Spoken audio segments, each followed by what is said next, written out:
Robbie, shows what happens when you take your chances. Yeah, absolutely. Yeah, we're over the moon with the performance, with the goals we scored. There were goals of the highest quality at this level, and I've been battering on saying that we can do this at this level, and it's nice to see that. We scored some very good goals, and we passed the ball a little bit better and moved it. And I've said to them, we're 3 games in now, and this has got to be learning curves for everything, to realise that how we have to play the game. We can't play the game what we did against Horsham in the first half. We play the game what we played in the second half of that game, and luckily for us, we've carried it on today. And I knew, I've said to you last season, I'm always happy with our team when we're 0-0 at half time, because I always feel that the way we play football and the way we take control of games in the second half, when players are getting tired, I'm always confident that we can go on and win the game. So it was a huge win for us, and it's a nice win, and we can look forward to a derby now on a week on Monday. I'll come on to that. Which goal in particular would you pick out as the goal of the day? I'll give one, and that's Smudge's goal. We tapped it from Harvey's cross, because Harvey's cross and Smudge's finish was the goal of the day for me. Oh my God, we agree on something. I can't believe it. I can't believe it. Yeah, no, absolutely. I think we scored a lot of good goals. Yeah. But even Jimmy's goal with a build-up play, and then just to dig it out with his feet and put it in the stanchion was a tremendous goal. Jimmy can do that kind of on a regular basis. But yeah, I agree with you. I thought it was a very good goal, good build-up play, great ball from Emmett to skip, a great first touch, and who fizzes it across. Dan's there to tap it away. And to be fair to Smudge, he's been getting a little bit of criticism, not so much criticism, but he's been getting in them areas, and the keeper's either been serving them or he's missed the target. So it was good for him today to get 2 goals and score 2 very good goals. With, I think the pleasing thing was everybody was chipping in, you know what I mean, and Smudge has got 2. I think Jimmy scored, obviously. Who else scored? Sorry. Ty Mitford, scored. Yeah. So it was really, really important that we had that, and we looked a really good side, I thought. See if I can go 2 for 2 with player of the match. I personally picked out Harvey. The reason for that, he had a bit of a sticky opening 10 minutes, but after that he was absolutely sublime. Yeah, no, but Skip, and he's different class. You'd expect that from Skip. I wouldn't disagree with that, but I thought Dan Smith led the line fantastically well. His hold-up play, his link-up play. He scored 2 very good goals. He could have had more, but he's also assisting as well. So I thought Dan Smith is just about now taking care of himself, and I think he was 3 games in and he's looking so much stronger, so much fitter, and them goals will give him a huge amount of confidence going forward. Goals for his confidence and everybody, don't they? Especially, you could see that in the second half of the game wore on. Certainly, it's strikers, isn't it? His strikers, no matter how good your link-up play and your build-up play is, you're judged on your goals. And any striker who scores goals is breathing with confidence, and it's nice that he's got that.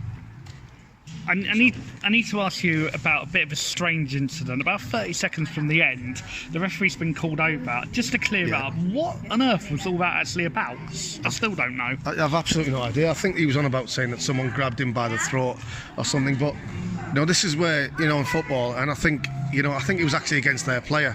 And I don't that they would be the same if I would play. There's got to be a bit of common sense. There's 30 seconds to go.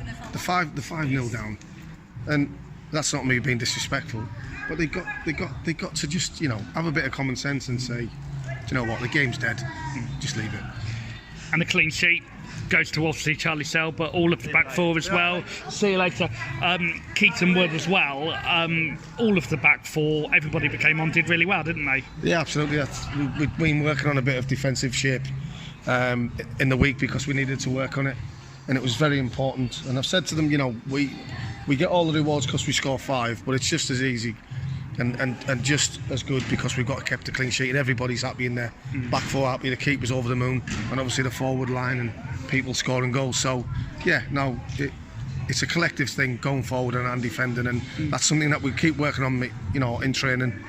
And it was nice that we've done a bit of defensive shape on Thursday, and I'm not saying it's resulted in a clean sheet, but it's obviously, it goes a long way, because people know positions or where we want them, and we need to be aggressive in our box. We need to be aggressive in both boxes, because I feel, people say if you win midfield, you win games. I feel if you win the battles in the box, ultimately I think that's where you come out on top.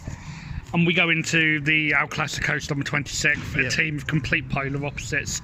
We've won 5-0 today. Worthing have been battered 6-0. Yeah. How on earth do you feel they're going to approach that game? Nah, I think you just listen, in derby games it goes out the window, doesn't it? And you know, they'll be reeling from that, and I'm pretty sure the manager will have them up for this game. It'll be a completely different game to 6-0. It always is. And you know, we just, over the last, since I've been here, we've had a bit of joy. But you know, let's hopefully that continues. But we know it's going to be a good game, and we've got to, said to the players after the game, we've got to make sure that we concentrate and stick to the basics. Because when we do that, we are a good team, and I think you've seen that. You know, I try and promote, well, I'm Jack, we try and promote tackling football and gives the punters something to enjoy. And hopefully they've come to travel 2 hours or how long it is, and they've gone home happy and they've enjoyed a good team performance. And you know, again, even when we're getting beat or we're drawn, I always say the same thing. I really appreciate the supporters come out and support us. And you know, there's such loyal supporters and the great supporters to this football club. And you know, I'm speaking on behalf of the players and myself and Jack. You know, we're really proud of them, and we appreciate all the support we get. I would be a bit remiss of me not to mention, obviously I heard on the coach on the way up yourself on TalkSport today, it's been 10 years since that goal against Man United. How nice is it for you to still be mentioned in high regard by the Burnley fans and be able to bring Bognor Regis to an area that may not necessarily have heard of the Rocks? Absolutely, and you know, that's brilliant. That's brilliant for the football club, isn't it? And you know, I'm really proud of that you know, to be part of this magnificent football club, and whatever knowledge or whatever experiences I can bring, and you know, if that brings, you know, publicity to the football club and to the league as well, you know, that's not me being, you know, big-headed. That's just me trying to say anything that's welcome would be great. And you know, we've got Sky TV coming in to do a little bit on the Carl Shelton game, you know, and that's all good for Bognor Regis Football Club, because you know, this football club is magnificent, and a lot of the supporters and the people who work at the club do a lot of voluntary work, and you know, certainly when I was playing at the level I played at, you forget that these teams mean so much and make the difference between our country being really great at football. And you know, I'm certainly so appreciative of the supporters, the football club, everybody connected to the club. And like I say, if we can, you know, be on TalkSport and promote the football club and Sky TV as well, it only bodes well for us going forward. Best goal you ever scored against Man United, was it? Believe it or not, I think that for what it was, against who it was, people say it was, but I feel, you know, I scored better goals than that. But you know, if anyone wants to be what we're going to say, left that of scoring a goal against Man United and the winning goal, you know, I don't think many people wouldn't take it. So, but listen, it's not about, you know, for me, it's not about me and scoring goals on Man United. It's about being at this football club and you know, trying to give my knowledge and my advice to the young lads, and hopefully they can take it on board. Well, Robbie, absolutely brilliant interview as always. Thank you very much. Top man. Cheers, thank you. Tyrell Mitford joins me, Lee Roberts, for Rocks Radio. Tyrell, it's fair to say you've made quite an impact starting at the Rocks. Well, yeah, just come in to do basically what they brought me in to do, just try and score as many goals, play well for the team and get some good results. A goal on your debut on Tuesday against Horsham, people are already raving about you. What does that mean to you to get off to a fantastic start? It's important because not only for me, it's also to get the trust in the other players. So if they can see that I can actually play, which I hope I can, it gets them to give them trust in me, and gets me to know them a bit better as well on the pitch, the way we want to play, and basically get the balls in the right areas. And you're at Bognor Regis. Why Bognor Regis? Because I recently just moved to a new location. It was quite close, because I was in Southampton previously, then I moved somewhere else, and then so Bognor was just like a good location. It's a level I wanted to play at, and then obviously I got the call basically, and then I couldn't turn it down. And the 5-0 result today, what do you take overall from the team's performance today? We were very, very good. Like 5-0 kind of, I'm not going to say it flatters them, but we had many more chances. If we were a bit more ruthless, it could have been a bit more. But obviously, they're at this level for a reason. But obviously, it just shows what we can do when we play at our best. And I don't even think we played at our best as well today, because we missed quite a few chances. And you've scored again. Talk me through your goal from your perspective. It was good work from Jimmy Muir, and then obviously played it into Dan. And Jimmy wanted a 1-2, and then Dan took a bit along with it, and then played it through to me, and then the defender came for me. I just tapped it past him and finished it in top corner. And obviously you're still quite young in your career. What's it like learning from someone like Robbie Blake, who scored goals, played at the highest level? Oh, it's brilliant.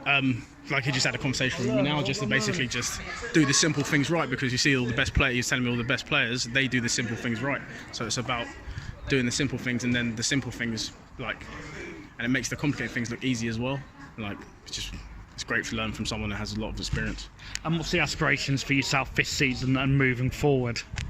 The season just to play as well, many games as we can for Bognor, score as many goals, hopefully do get us in a higher position in the league, and go from there, really. Well, congratulations on the goal today, and thank you for speaking to us. Thank you very much.